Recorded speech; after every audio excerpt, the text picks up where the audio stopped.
Hey everyone, welcome back to another very exciting episode of the Photoshop Training Hour. I am your host, Jesus Ramirez. How's it going? I see a lot of familiar faces in the chat already. Good to see you, Mario, Pahadi. Sorry if I mispronounced your name. Seytre, Paul, thank you so much for joining me in today's stream. As always, this stream is sponsored by our good friends at MSI. I'll be working with my MSI Creator Z16 laptop. That's the MSI Creator Z16 laptop. Link in the description if you want to find out more about it. Before we get started, I would like to ask you to please let me know in the chat if you can hear me okay. Sometimes the audio is not good on stream, so I want to make sure that everything sounds great before we get started. And I'm looking at the chat. I see a lot of more people saying hello. Hey everybody, let me know where you're tuning in from. I'm streaming from the beautiful San Francisco Bay Area in San Ramon, California. I know that we have people from all over the world watching, so thank you so much for tuning in. Also, I would like to say happy holidays, Merry Christmas, happy Hanukkah, happy Kwanzaa, whatever you celebrate. I hope that you're having a wonderful time during this holiday season, and also happy New Year's. New Year's is just around the corner. This will be the last stream and the last video of the year for the Photoshop Training channel, so I hope that you have a wonderful holiday, a wonderful new year, and I'll see you again in 2022. But before we get to 2022, we're gonna start with learning about masking in Lightroom. That's a brand new feature in Lightroom 2022. There was no masking before that, and now we have masking. But in reality, it's actually the same thing as a local adjustment. It's just a little more powerful, so there was a name change. But we're gonna get to that in just a moment. Let me just look at the chat, and everything looks like it sounds okay. Thank you so much for replying. I can't reply to everybody's name, but thank you so much. Ray, Rick, Janet, thank you so much for joining. Robert, Dreaming Pictures, hello, how's it going? Lenny, how's it going, Lenny? Good to see everybody. Awesome. One of you said that the sound's a little low, so let me make sure it's not me. I'm gonna try to get the microphone a little closer to me, maybe turn up the mic a little bit, and I hope that that fixes the issues. But besides that, it sounds like we're ready to get started. Let me switch my screen over so that we can see my screen. By the way, this is the Creator Z16 laptop. Again, link in the description. Thank you so much, MSI, for sponsoring today's video. So this is Adobe Lightroom. We're not going to go into Photoshop. Maybe we'll do a little Photoshop if we have time, but we're going to spend most of the time in Adobe Lightroom, and we're going to discuss the new masking features in Lightroom, and not just the new ones. We're going to just have an overall discussion about what masking is in Lightroom and how it works. This stream is for beginners, so I'm going to try to go slow so that I can explain how all these tools work. Make sure that you leave any comments or questions in the description so that I could answer them for you live. And if not, if you are watching this later, then I could probably make a YouTube video on it depending on what the question is. Also, one last thing before we start, make sure that you hit that like button. It really helps out the YouTube channel, my YouTube channel, out with the YouTube algorithm. So I would really appreciate it if you hit the like button if you see something that you enjoy, something that you like, or something that you think will help you in your projects. Awesome. Cool. We have Maribel from Sacramento. I'm just down the street, basically. So good to see you. Whoops, I just hit the microphone with my laptop here. But anyway, so let's jump right into it. I'm gonna just open up this photo here, and this is a photo of a drink. Here's a quick story for you guys. I like to take photos of my drinks when I go out. I don't take a lot of pictures of a lot of things, but drinks, I just take pictures of drinks, and I like to make them better in Lightroom. It's fun for me. I'm not really doing it for any other reason that it's fun, but in this case, it's going to help me showcase some of the features in Lightroom when it comes to masking.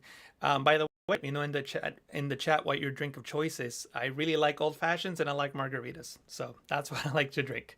But so this is the photo that I took, and it's going to be great for showcasing how masking works. If you click on this icon, you'll see the masking features. And by the way, something I should mention that I forgot. I'm going to be working in Lightroom, not Lightroom Classic or Camera Raw, which have the same features. So everything that I talk about in this session, you could also apply to Lightroom Classic or to Camera Raw, but I will be working in Lightroom. So I just want to make that very clear. It looks a little different, but at the end of the day, the tools are the same, and everything that I say about these tools will also apply to the tools in Lightroom Classic and Camera Raw. So I just wanted to make it clear that I'm using Lightroom and not Lightroom Classic. I know that we have a lot of Lightroom Classic users in the chat. So just be sure that everything that I'm going to mention also applies to Lightroom Classic. It just looks a little different. Cool. Yeah, I see a lot of Happy New Year's, a lot of Merry Christmases and all that sort of stuff. Happy New Year's, Merry Christmas, and again, happy holidays, no matter which holiday you celebrate. I hope that you're having a wonderful time with you and your family. So again, I'll start from scratch since I kind of had to give that little talk about what Lightroom version I'm using. So in the tools panel here, you'll see this icon and it's labeled masking. When you click on that, it expands the panel and it shows you all the masking features that are available in Lightroom. Something that I want to make very clear for those of you that have been using Lightroom longer than just this new version of Lightroom is that the local adjustments didn't necessarily go away. They're still there, but they're called masking now. So you can think of a local adjustment as masking. It's virtually the same thing. In fact, if you open up an old file that you edited with local adjustments, you'll still see them on here on this panel, but they'll now be called masks. Essentially, what a mask is a selection of an area in your photo where you can apply an adjustment, a local adjustment. So just think of masking as local adjustments. If you're familiar with local adjustments, then masking shouldn't be that big of an issue. It's just an upgrade or an enhancement to those features. Before, we had three local adjustments. We had the brush tool, the linear gradient, and the radial gradient. The brush tool is probably the easiest one to understand. It basically lets you freehand an area of your image that you can then adjust. In the example there that you see on screen, it's just 3 islands that you paint over and then you can make them brighter. Then we have a linear gradient. The linear gradient allows you to gradually fade a linear gradient over your image so you can target those specific areas. The example shown on screen is making a sky brighter by just clicking and dragging down from the top, and you target the pixels that are overlaid with red. The radial gradient is sort of the same thing, but instead it creates an oval shape. It creates a circle, and then whatever's inside or outside of the circle, you could make an adjustment to. And this is where we're going to start. These are the older local adjustments that you will find in Lightroom and Camera Raw, and they're very easy to understand. So let me show you how they work. We'll start with the linear gradient. So I'm going to click on it, and notice now that I have in the masking panel right here, I have a new mask, mask number 1. You can then click and drag over your image to select an area to adjust. So I'm going to select the bottom half here, the bottom part of this table with a little bit of the glass like so. I like to name my masks because that gives me an idea of what that mask is controlling. So you may have 10 or more masks, so it just helps you find the areas that you're adjusting. So with this mask 1, I can double click and I can just call this mask table so that I know it's going to control the bottom of the table. Then under the tools here, I can adjust that selection. See how when I hover over the mask, it shows me a red overlay? That overlay is what that mask will adjust. And you can click on this icon to show the overlay and click on this icon to change the color if you want. But you could also disable it by pressing the O key on the keyboard. In this case, I think it's fine the way that it is. And I'm just going to adjust the exposure. So I can just make this darker so that the cup, the glass, stands out more. So I'm trying to give this a little more depth, and I can bring down the highlights a little bit, maybe the shadows as well. I can go down and increase the texture. This area is in focus, so maybe I want the wood to stand a little bit more, maybe the clarity as well, whatever you're like. It really doesn't matter what you adjust. The point is that now I'm controlling this bottom part of the gradient by creating that or the bottom part of the table by creating that gradient. So I'm going to now work with the next mask, and now I don't have to go back into this masking icon to create the mask. I can simply click on this icon and create a new mask. So I'm going to click on here, and now I can select a radial gradient. And as we discussed earlier, a radial gradient is just a circle version of that linear gradient. I can just draw a circle, and inside of that circle, I can adjust the pixels that are inside of it or outside of it. I accidentally clicked here and it went out here, but in reality, I could, let me just show you from scratch so that I don't confuse you. So when I click on create radio gradient, I can then click and drag inside of whatever I want to adjust. So what I want to do now is highlight the liquid inside of the glass to make it stand out. So then I can just double click on the mask one here and change the name and call it liquid so that I know what that is adjusting. And I can increase the exposure, maybe warm it up a little bit by warming it up here under the temp slider, and increase the saturation as well, and adjust it any way that I want. With this icon here, you can see the before picture and the after. And this is what this mask is controlling. As you can see, when I hover over it, it highlights in red. Then I can click on the create new mask icon and we'll finally look at the brush. The brush, as I said, allows you to freehand a selection or an area to target. In this case, I want to target the citrus here. I think this was an orange peel. I'm not really sure what it was, but I'm going to paint over it. You can use the bracket keys on the keyboard. The bracket keys are found to the right of the letter P in North American keyboards. So I'm just going to paint over the peel here like so that I can adjust it accordingly. And there it is. Again, I'm going to double click on the mask name to rename it, and I'll just call it peel. Is that how you spell peel? I don't know. You guys know that I'm bad at spelling. This is why I do graphics. But anyway, so with the peel selected, I can adjust the exposure, maybe brighten it up a little bit, warm it up, adjust the tint, whatever you want to do to it. The point is that I was now able to target that selection. And again, I can't say this enough. A mask is simply a local adjustment. So how do you create that local adjustment? By creating a gradient, a linear gradient, a circular gradient, or just freehanding a selection. Totally up to you, depends on the image that you're working on, but those are the three basic local adjustments that you can create in Lightroom, and those have been around in Lightroom forever. In newer versions of Lightroom, we started getting different ones, and that's what we're going to talk about next. But before we do that, let me check the chat and see if there are any questions. I see a lot of people commenting from all kinds of places, Bangladesh, Quebec. Thank you so much for all the compliments about the videos, and hello from Hawaii. How's it going, Abe? Good to see you. We have Teddy from Kenya. Nelson, Feliz Año Nuevo. Feliz Año Nuevo a ti, Nelson. Newcastle, England. Awesome, Colin. Good to see you. Queensland, Australia. Lynn, good to see you. Colin is going for a glass of red wine as you watch. Hey, I wouldn't mind having a glass of red wine. I'm actually having some tea right now, so not wine. My favorite is Merlot. What do you guys like?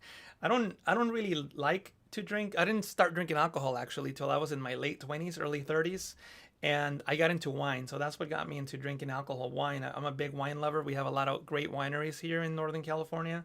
So that's how I got started. And then I got into old fashions, and a good friend of mine makes killer margaritas, so he got me into margaritas. Cool. Awesome. So one of the questions in the chat is, how do you adjust the radio gradient? Well, you could, as you saw earlier, and who was the person asking that question?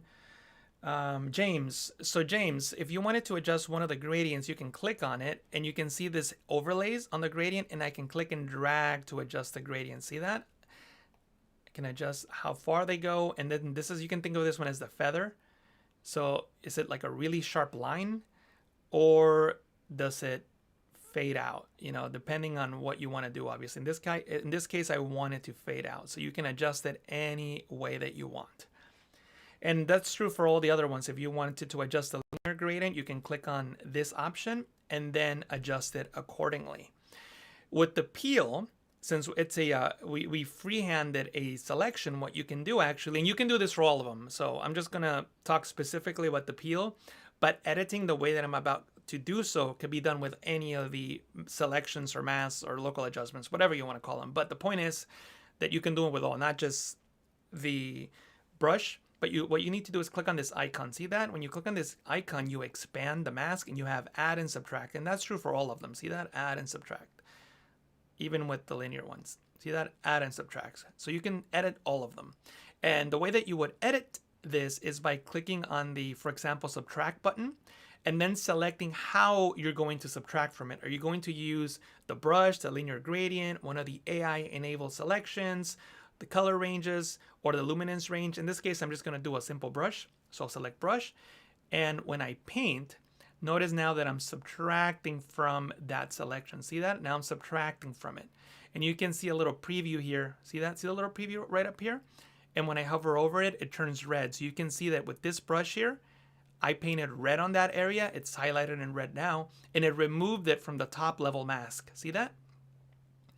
And I can click on this eye icon so you can see the before and the after. So if you don't like the subtract that you did, you can just click on these three dot icon and just delete the brush. And my original paintbrush was there. So I'm not exactly deleting the previous pixels that I painted over. I'm creating a new mask that hides the previous version, which I think is great, because if I would have actually deleted those pixels, I could have not deleted it as easy. I would have to come back and repainted it again. So this is fantastic from Lightroom that you can do that. And of course, you can do the same thing by adding to the selection. So I'll click on the add button, click on the brush stroke here, and now maybe I can add, you know, the bottom part here of the glass, of the liquid and ice and all of that. See that? Right around here, like so.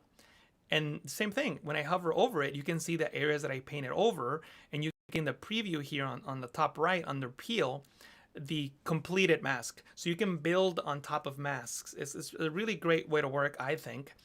And if you don't like it, again, you can click on the three dot icon here. Actually, that was this one. I already forgot. Let me see. Yeah, this one. And you can actually name these as well. So I can call this one liquid, for example, so that I know what that is editing. And if I don't like it, I can just click on the three dot icon and I can just delete that mask, but my original mask is still there. And you can do the same thing for all the other types of selections. You can do the same thing for this radial one if you want, or the linear gradient as well. The same icons are here and it gives you the same options. It works exactly the same way. Cool. Let me see if there's any other questions. I hope I answered your question, James. I believe it was. Hey, Leatherface, how's it going? Thank you so much. Eric. Cool. How's it going, Matt? Where do you find the brush in the classic version? Let me open up Lightroom Classic here so I can show you the difference. So Lightroom Classic, I'm opening it up and it'll just take a second to open up. And there it is.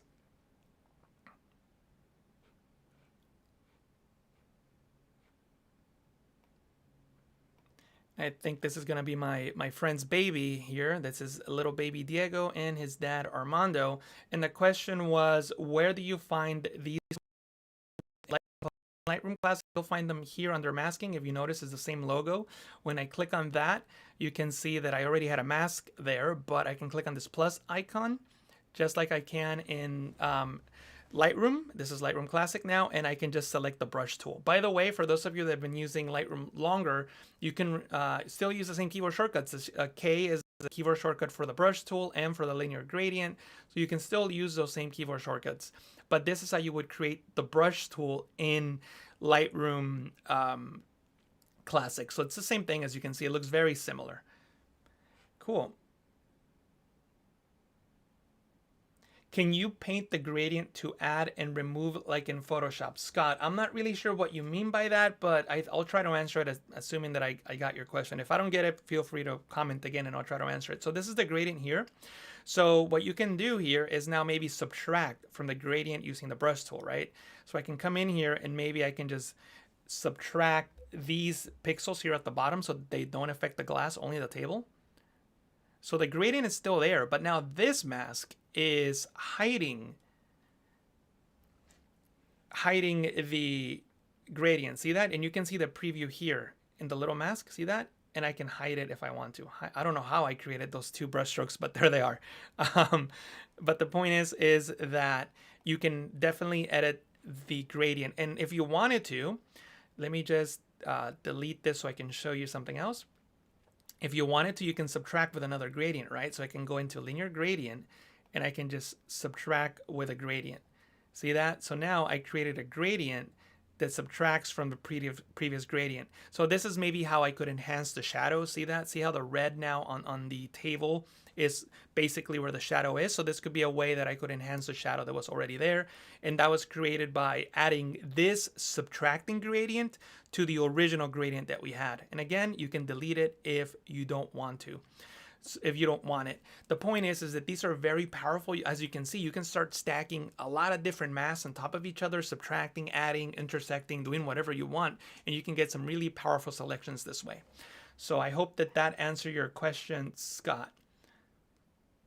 Yes, Matt, you can do all this in Adobe's Photoshop Camera Raw. Eric is asking, can you do this for removing hair from the face? I mean, the short answer is removing hair from the face. So these local adjustments are more for using these tonal and color adjustments, not necessarily for doing any type of compositing or healing and cloning. So the answer to that will be no, but you could take that into Photoshop if you wanted to get more control with masks if you needed them. Or if there's simple strands of hair, maybe a couple flyaways hair, you can certainly do it with the healing brush in Lightroom. Cool. So now let's move over to the next image. Actually, you know what? Usually, just because I'm already here, what I like to do once I spend a lot more time on the drink photos than that, but the last effect that I like to do is, usually add a vignette, add a little bit of grain and texture and clarity, and that usually makes a drink's image pop really, really nice. So it's before and after. So, just with a few adjustments while I'm talking and explaining, we were able to make a much better photo. I'm sure that if you spend a little time, you can do something much, much better as well.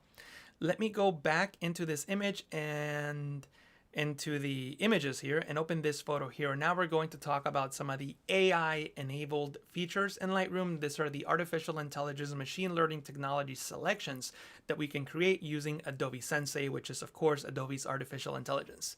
So I'm going to click on this icon here, and I'm just going to click on auto just to make some automatic adjustments. When you click on auto, Lightroom adjusts these sliders to whatever it thinks are the best ways of correcting the photo. Sometimes it does a really good job, other times it doesn't. So it really depends.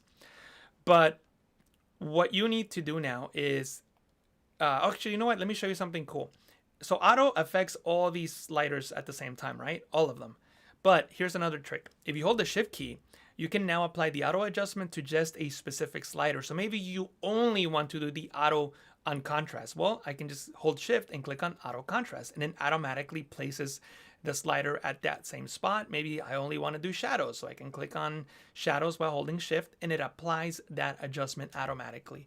So clicking on auto will apply that automatic adjustment to all the sliders, including vibrance and saturation. So all the sliders under light and the vibrance and saturation sliders by just clicking on auto, or you can hold the shift key and you'll notice how now all these sliders read auto and then the corresponding name for that slider. And under color, the same thing, auto vibrance and auto saturation. So you can apply them globally by hitting the auto button, or apply them individually or selectively by holding shift and then clicking on a corresponding slider. Cool. Thank you so much, Beats Hackers. I appreciate that. Matt, the question is, when can you expect me to see on Behance again? I'm assuming you're referring to the Adobe Lives. I don't know, whenever Adobe invites me. I did one recently, so I don't know if that's the one that you're referring to. I did one on compositing about maybe a month ago or 3 weeks ago. So that was the last one that I did. I'm not really sure. They usually just call me up and say, hey, do you want to do one? And I say yes. So whenever they message me again. So what I'm going to do now is show you the new masking features that are AI enabled. We have select subject and select sky. So with select subject, this works a lot like the Photoshop select subject. You can click on select subject. The artificial intelligence will try to find the main subject of the image and create a selection around it. So you can see that it was able to find the young woman here walking through this field. Now, you may be wondering, is this exactly the same mask that will be created in Photoshop? Unfortunately, for whatever reason, it's not. I don't know which one is better or which one is worse, but I can tell you that they're different. In some cases, you get better results with Lightroom. In other cases, you get better results with Photoshop. The point is that they're not exactly the same. There's always a few differences when you run the same image and apply the select subject feature on both programs.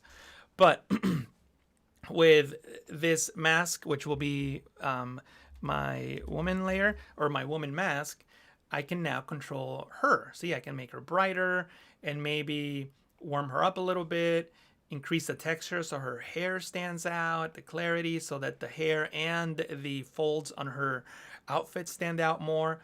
And I think this looks very good before and after. So that's my main subject.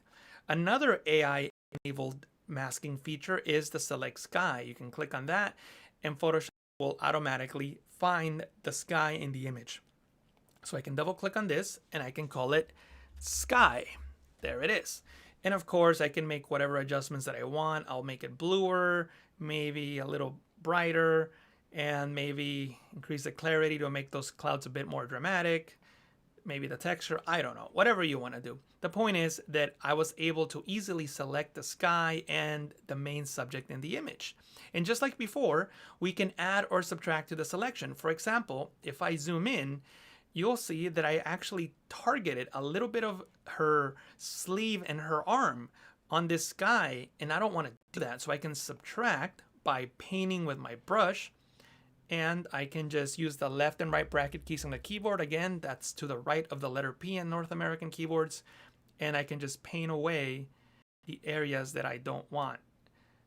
So there's actually a little bit of blue here that I don't want. There's a little bit of blue here on her hat. The point is that I can subtract from my selection just by painting on that, and I can click on show overlay and you can see better. You can see much better how some of the parts of her sleeve were affected by that automatic adjustment. So I can just come in here and then just paint away the areas that I don't want. Obviously, I'm going fairly quickly here just because this is an example, but notice here on her shoulder how we got a lot of her shoulder by doing that sky selection, so I don't want that. And we got a lot of her skin here and obviously some of her shirt. So you can spend all the time that you want making these adjustments. Also, if you notice, the sky selection didn't affect this area, so I want to add to that. So again, I'm going to call this area arm and shirt, I guess. And then I can add to the selection by using the brush tool. And I can just add. See, now I'm adding the sky in these areas. And I know I'm going over the line. I'm going quickly here, but I think that you get the idea. So I'm just going to add to the sky in those areas. Do a much better job than what I just did there in a real project, but I think that you get the idea. And I can just call this, you know, add sky or something like that so that I know what these masks are controlling. So now when I fit the image to screen and make an adjustment, now I get a much, much better result because I took the time to fine tune the mask. I can click on this icon to disable the show overlay and can continue adjusting my image accordingly. Now, let me take a few moments and see if there's any questions in the chat. Cool.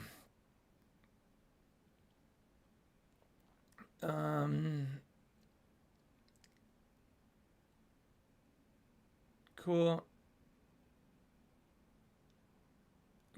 So let me just see if there's any questions, and I just want to say thank you for all the nice comments.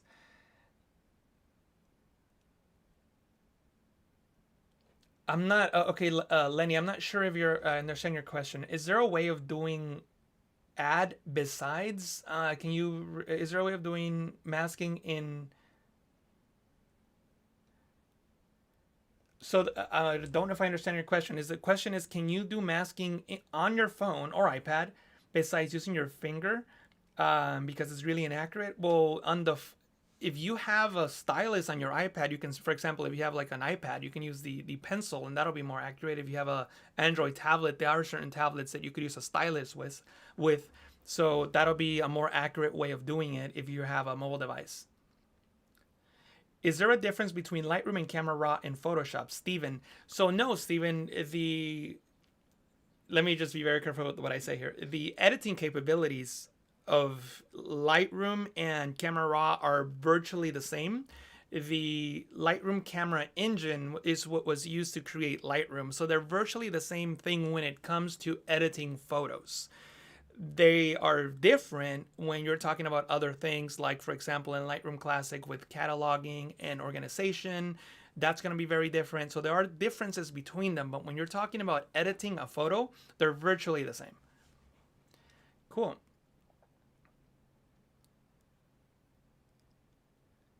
All right, so let's move on. What I'm going to do now is show you something very interesting. So notice that we made this adjustment to the sky, right? And what if we wanted to make an adjustment that only targets the foreground? So essentially the inversion of this. Well, if I come over here and right click, notice that there's no inverse or inversion feature, right? I can actually duplicate the sky layer. See, now I have a sky copy. There it is. But I can't invert it.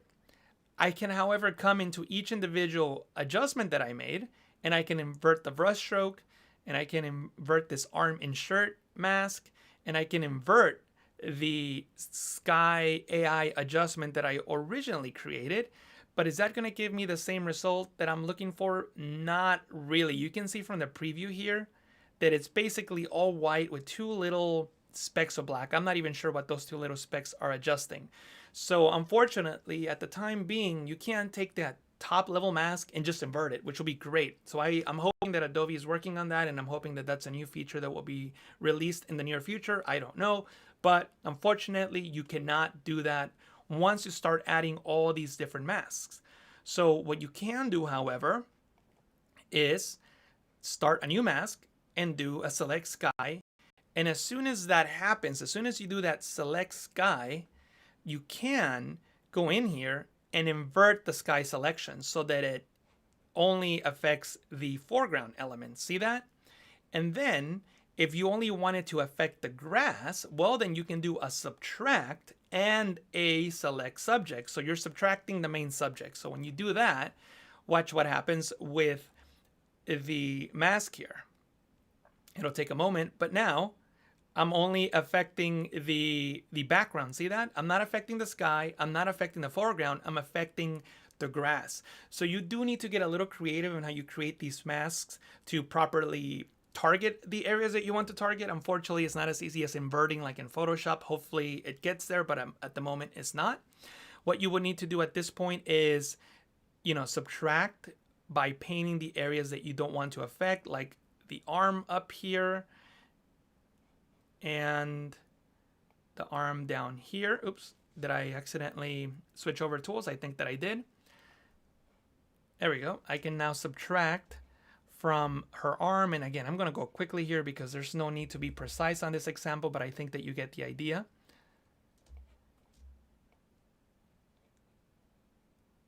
Like so.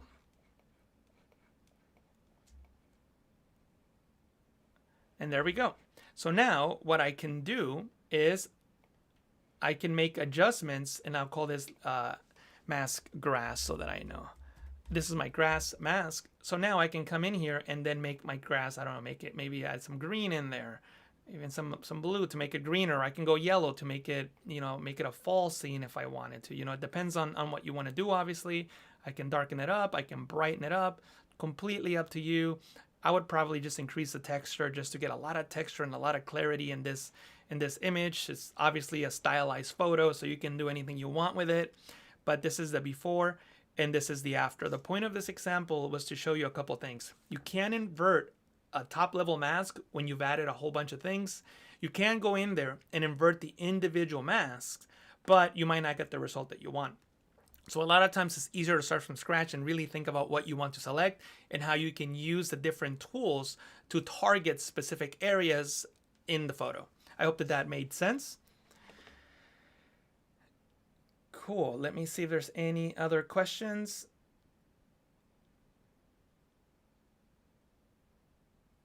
Thank you so much, Make Nakia, for the comments. Eric. Say Trey, I really appreciate that.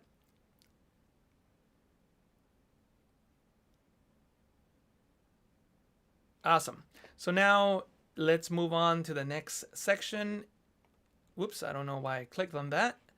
And we're going to talk about, actually, before we start, we need to talk about our sponsors, the good people at MSI. So this is the Creator Z16 laptop, and is the laptop that you see here. Let me come up. This is the Creator Z16 is the laptop that I'm currently using when I'm creating on the go.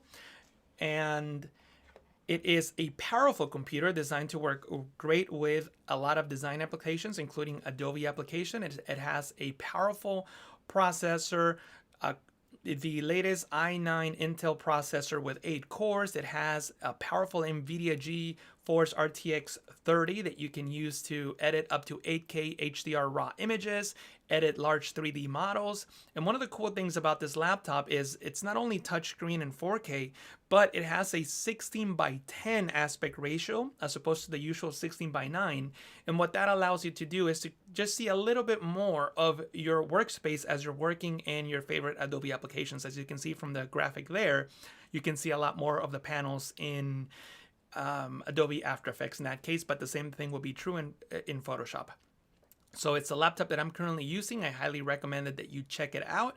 The link to it is below in the description. I believe that they're running some holiday sales on Amazon. If you want to check that out, again, link in the description.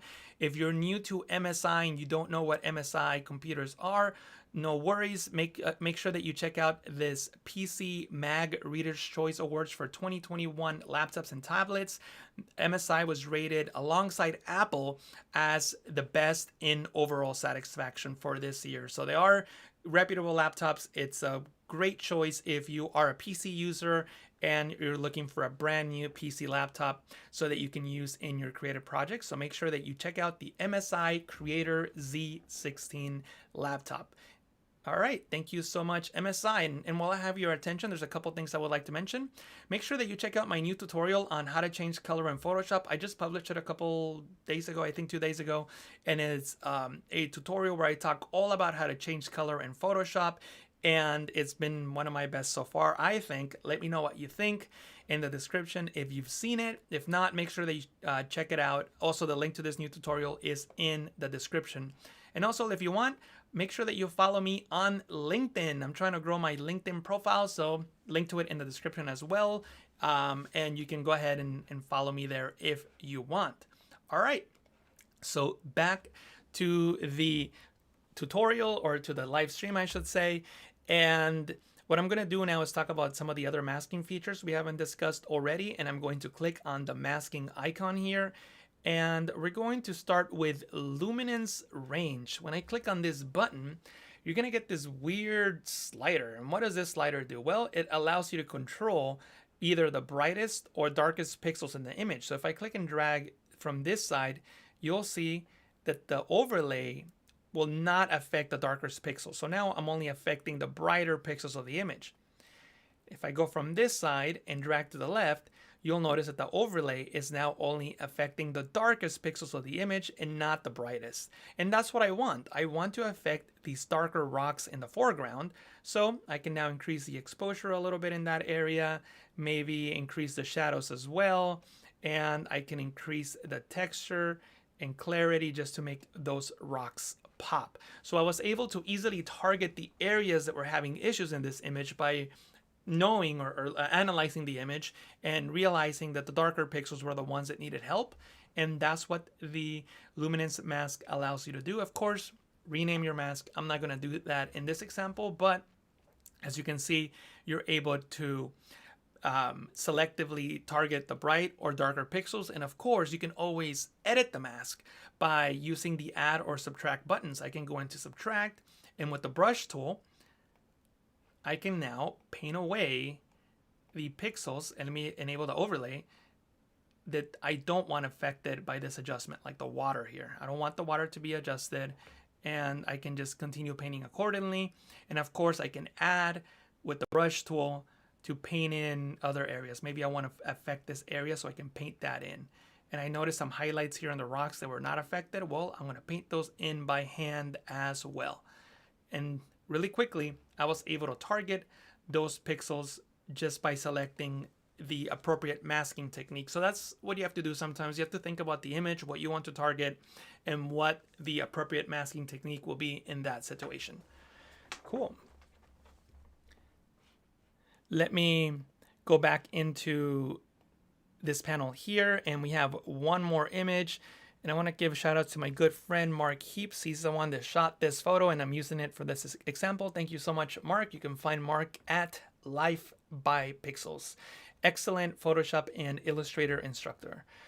So what we can do to change the color of the car, for example, is create a mask based on specific colors. To do so, you can click on this icon and select color range. Let me try that again.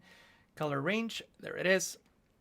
And I can do a couple things. I can click once and Lightroom will select the colors that are in that area. And I can hold shift and click again, and hold shift and click again, and hold shift and click again. So I'm creating these multiple adjustments, or I'm going to undo now.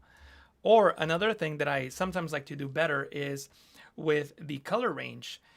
Instead of just clicking once, I like to click and drag and just do a selection around a specific area. So I clicked and dragged, so now all those pixels in that range are affected. So now that I've targeted the red car, I can come in here into the hue slider and I can change the hue to say green. So now this is a green car. I'll disable the overlay and I can continue editing my mask like I would any other mask. So I can start with the subtract feature by using the brush tool. And I'm just going to subtract the green that spilled over onto the dirt here under the car. And I'm just doing a quick masking job here, as you can see. Also the light here, I don't want the light to be green, so I can mask that out like so. And this tank right up here, I want the tank to still be red, so I can mask that out. And of course, I can click on the add button to add to that selection. So now I can paint in these areas so that they are also, whoops, sorry about that. I think I did the wrong thing here. Let me try that again. Add, brush. And now I can paint. There we go. But the point is that these adjustments, this tool allows you to just paint over, excuse me, the color range allows you to select areas to paint over. And you do so by selecting the colors that are in a specific object. You can click on the object once, hold shift, click multiple times to select different areas. I prefer just clicking and dragging a selection. And again, I'll show you that part because I know that part could be confusing. So again, with color range, you can click once to affect an area. And sometimes that may work. You have this refine slider here to refine the area that you clicked on. Or you can hold shift and click on multiple areas, like so. And then still use this refine slider to refine those adjustments. Totally up to you. Again, sometimes I find it easier to do a color range and then click and drag and just make a selection around a specific area. And of course, you can use the refine edge slider here, or the refine slider, I should call it.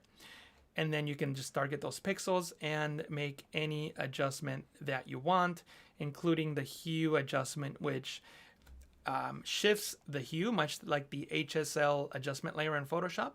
Or you can just enable the colorize feature and pick a color here. But if you do that, then you have to desaturate the image. You have to bring the saturation down to 0, and then you can just enable colorize and select the color from the colorize feature, and it will apply that color. And I'll just add this to the selection like so. And actually, I think we did green earlier, so I should leave it at green. There you go. It's green. And I wasn't paying too much attention to the things that I was selecting, so I affected a lot more than I wanted to. So then with the brush tool, I could just, brush out the areas that I don't want. And obviously, there's a lot of ways of doing this, right? Like you might not necessarily like the way that I did it here. You might go a different route. Another way that you can do this is by first starting out with select subject. And that should select the car. We'll see if it does a good job. Yes, it selects the car, but then maybe I could also subtract using maybe color range. And I can just subtract the things that are not part from that area. But there's so many ways that you can go about this, and you can just deselect those areas. Let me see. Actually, I have two color ranges here, so let me just delete the top one. I'm not sure why I got two. I was going a little too quickly there. But there you go. I was able to select this color range and subtract the gray. See that? And then I can now make an adjustment like so. And obviously, it's totally up to you which method you use. You, of course, have to play around sometimes and find the best method. In this case, I think starting with color range probably works better than starting with select subject and then adding color range. Totally up to you.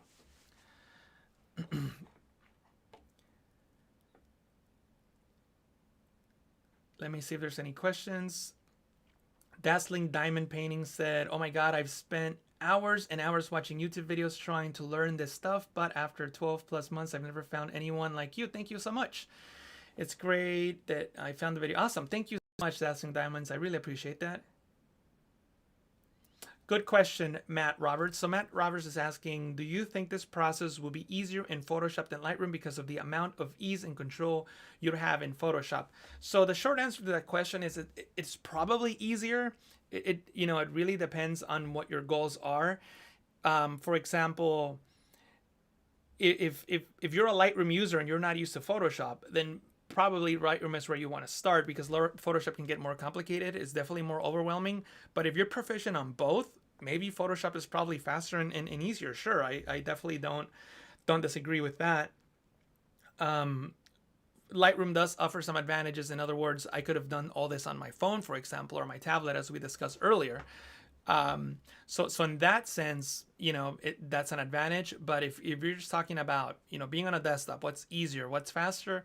If you're proficient in Photoshop, probably Photoshop, but not everyone is. So it really depends on you, what you're doing.